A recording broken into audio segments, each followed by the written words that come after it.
Do you think The Judge is a film that anyone can relate to, despite their backgrounds? Because, I mean, at the end of the day, even Iron Man has daddy issues. Right.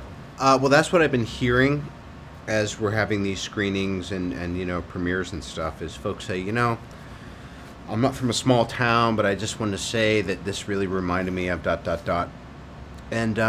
And we were hoping that it would have this kind of effect, but it's been even more than we imagined.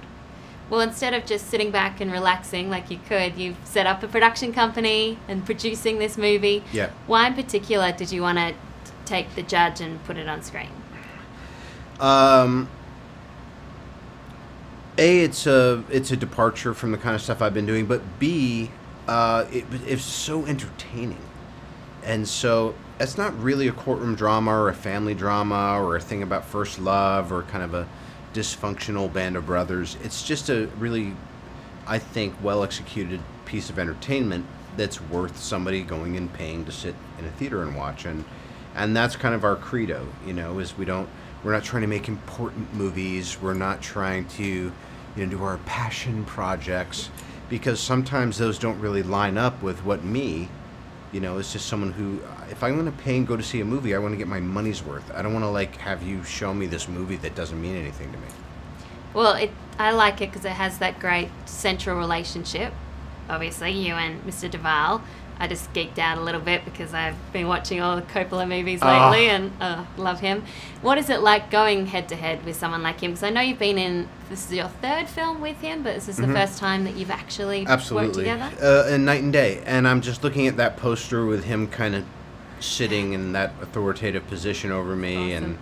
And it was really something else. And for someone who is not a spring chicken anymore, like Bobby, he is so vital, and he still has all the power, you know, that he had even from, like, you know, The Godfather, Great Santini. So it's just it really makes you think about what is it that keeps people so engaged and so capable. And I think that he's just a really interesting dude.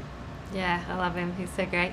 Another film I just rewatched was Zodiac. Oh, boy. Doing a special on David Fincher. Okay. How do you describe him as a filmmaker?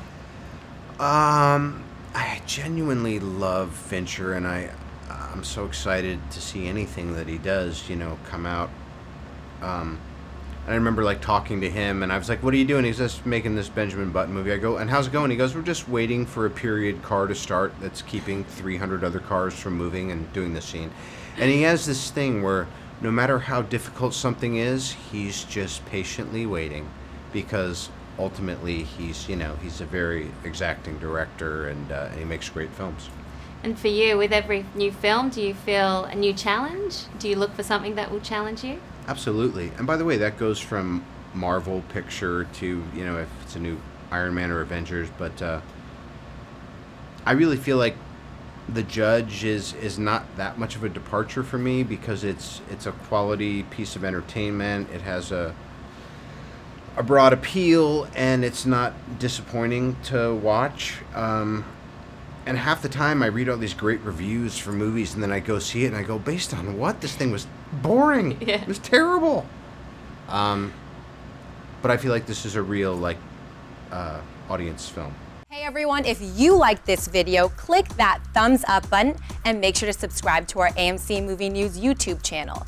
It's free and helps you stay up to date with all the latest movie news, as well as our daily AMC movie talk show. Also, make sure that you follow us on Facebook and Twitter to stay up to date with all of our special promotions, contests, and prize giveaways.